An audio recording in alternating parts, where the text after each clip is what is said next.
Channel पे। जैसा कि आपने पिछले वीडियो में देखा था, हमने क्वेश्चन नंबर 1, 2, 3 कर लिया था और फिर उसके बाद हम लोगों ने क्वेश्चन नंबर 5 कर लिया था। क्वेश्चन नंबर स्किप कर दिया था एनसीईआरटी की एक्सरसाइज 1.2 के सिलेबस के अकॉर्डिंग।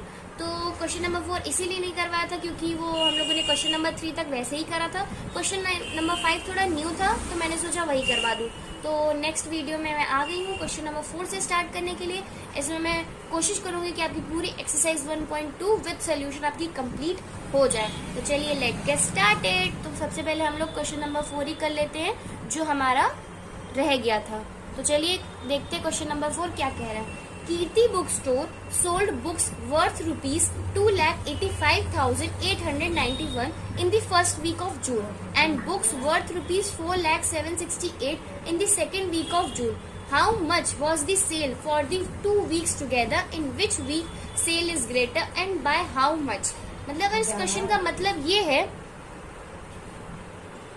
कि कीर्ति का एक बुक स्टोर है, वो उसने कहा है कि पूरे जून में, तो सबसे पहले जो आता है फर्स्ट वीक, जो फर्स्ट वीक है उसमें जो उसकी वर्थ है वो ये है। तो सेकेंड वीक ऑफ जून में उसने 4,768 इनकम करी। अब वो कह रहा है, अब क्वेश्चन क्या है वो हम समझते हैं। क्वेश्चन 2 पार्ट में।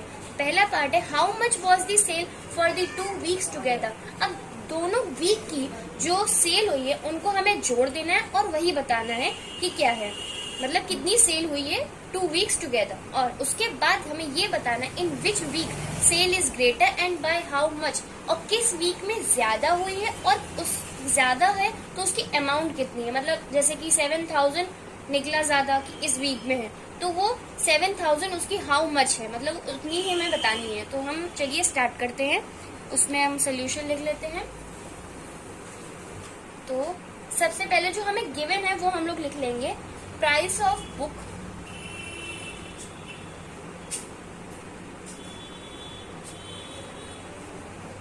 sold in first week of June is equals to 2,85,891. Now secondly, price of book sold in second week of June is 4,768. हाँ, तो पहला क्या है, how much was the sale for the 2 weeks together. तो हम लोग दोनों को ऐड कर देंगे। Number of books sold in both weeks is equals to 2,85,891 plus 4,768। दोनों को ऐड कर देंगे। मुझे तो आंसर पता है इसलिए मैं लिख देती हूँ, लेकिन आप लोग एक बार ऐड करके देख लीजिएगा।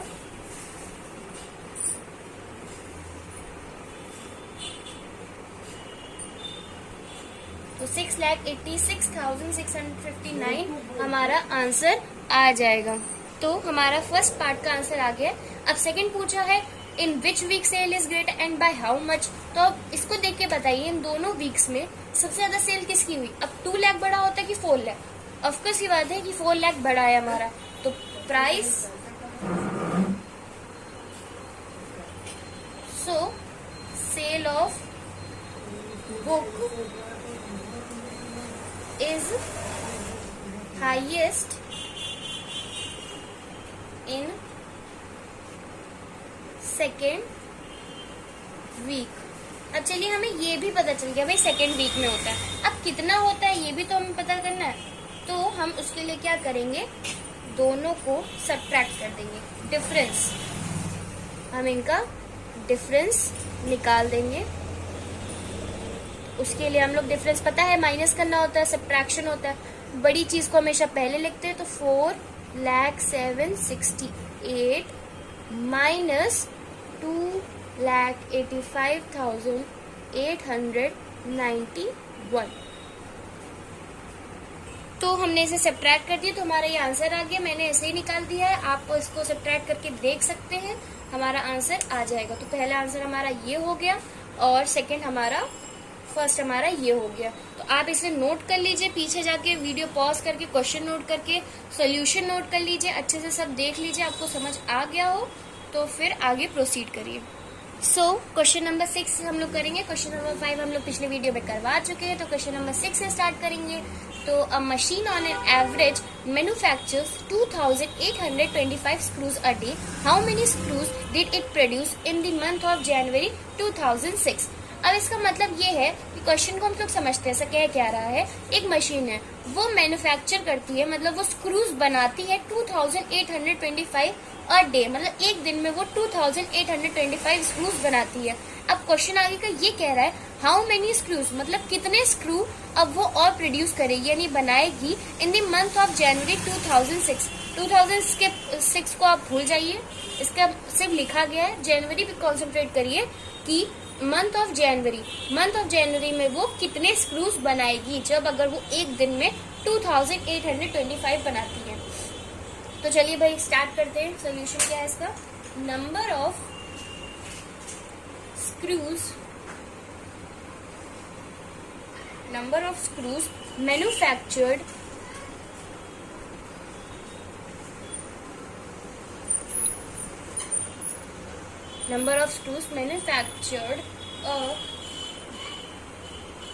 in a day is 2825 since, हाँ अब एक मेन चीज हमें याद रखनी है, कि जो जनवरी मंथ होता है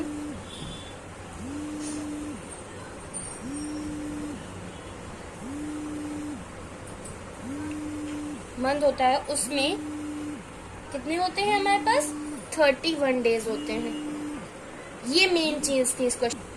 जनवरी मंथ में तो 31 डेज हो गए। अब यही मेन चीज हम लोगों ने कर ली, बस अब आगे का क्वेश्चन सॉल्व हो जाएगा। अब हम देखते हैं now manufactured in number of screws manufactured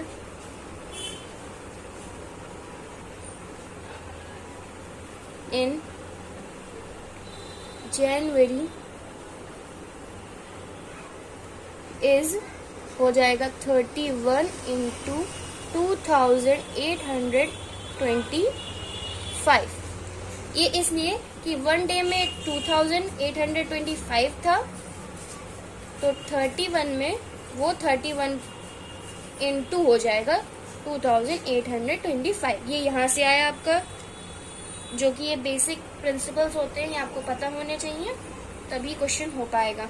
तो चलिए अब हम इसे मल्टीप्लाई कर देंगे। मल्टीप्लाई मुझे पता है इसका क्या आंसर आएगा, मैं लिख देती हूँ, आप इसे एक बार फिर करके अपने आप से भी देख सकते हैं।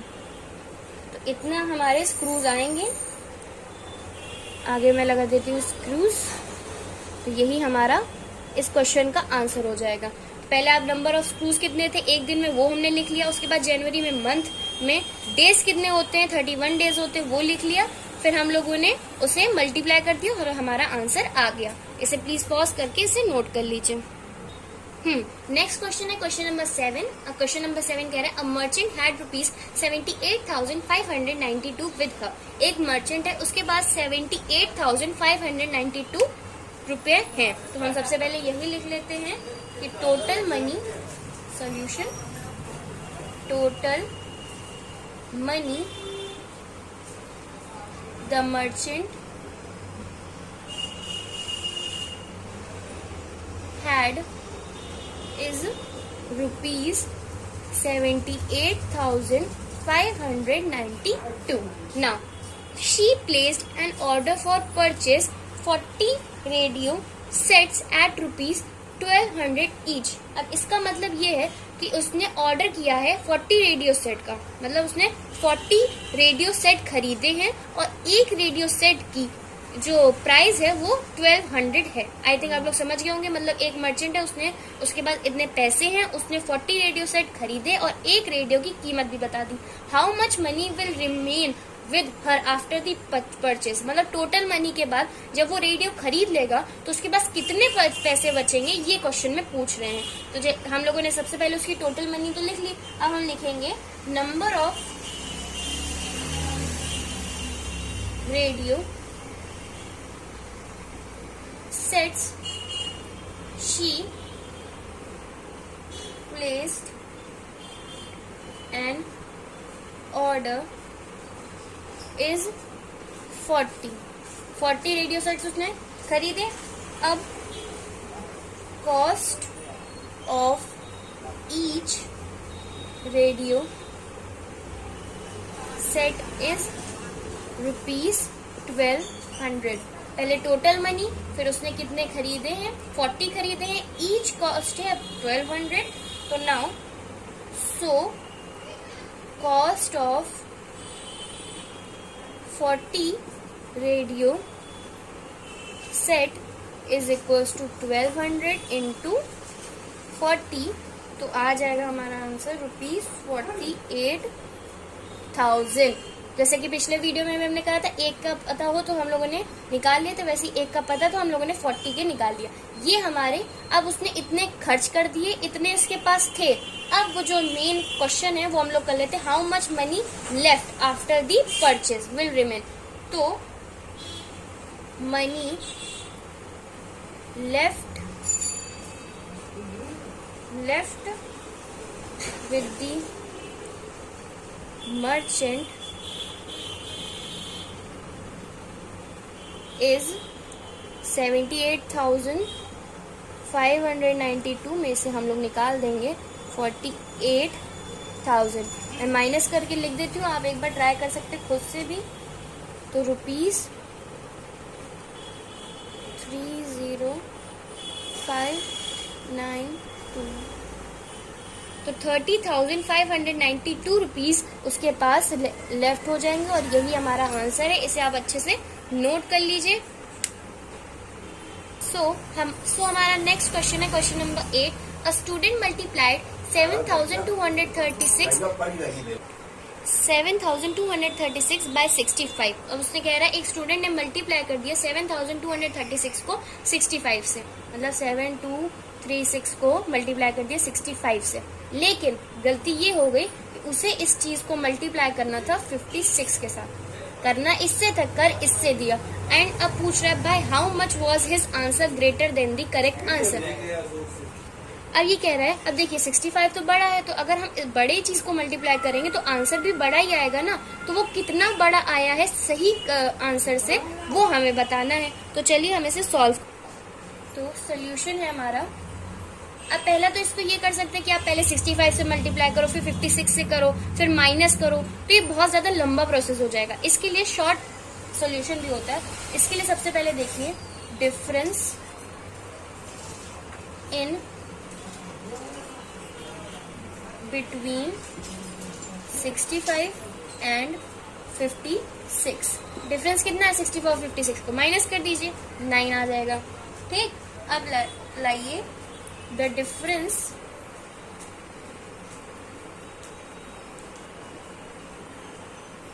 Between the correct answer and incorrect answer will be, अब इसका बताना डिफरेंस इन आंसर्स के बीच में जो कि क्वेश्चन है वो हो जाएगा 7,236 इंटू 9। हम इसको मल्टीप्लाई कर देंगे तो आ जाएगा 65124 and that is the answer. इसका मतलब ये है कि पहले जो हम लोगों ने 65-56 के बीच का डिफरेंस लिख लिया, अब वही इतने जितना नंबर बड़ा है बस उतना ही आंसर में भी बढ़ेगा, कोई ज्यादा तो कम होगा नहीं। तो इसीलिए हम लोगों ने 7,236 को 9 से मल्टीप्लाई कर देंगे, जो आंसर आया बस यही आंसर हमारा डिफरेंस होगा, मतलब इतना ही ग्रेटर आंसर आएगा जो अगर हम लोग 65 से मल्टीप्लाई कर देते हैं। तो होप आपको ये क्वेश्चन समझ में आएगा, अगर समझ में आ गया हो तो प्लीज इसे नोट कर लीजिए। तो ये क्वेश्चन नंबर 8 का सोल्यूशन हो गया है। मैंने आपको क्वेश्चन नंबर 8 तक समझा दिया है। नेक्स्ट वीडियो में हम लोग अगला हमारा टॉपिक करेंगे जो छूट गया है, और मतलब बचे हुए क्वेश्चंस, मतलब मुझे लगता है 2-3 ही बचे होंगे, तो वो मैं नेक्स्ट आपके वीडियो में कंप्लीट करवा दूंगी, जिससे आपको ज्यादा बोर ना लगे और आपके सारे क्वेश्चंस भी हो जाएं। तो चलिए मिलते हैं नेक्स्ट वीडियो में। Till then good bye, bye bye. और अगर आपको ये वीडियो अच्छी लगी हो तो आपको करनी है सिर्फ 3 चीजें: like, share and subscribe. Bye.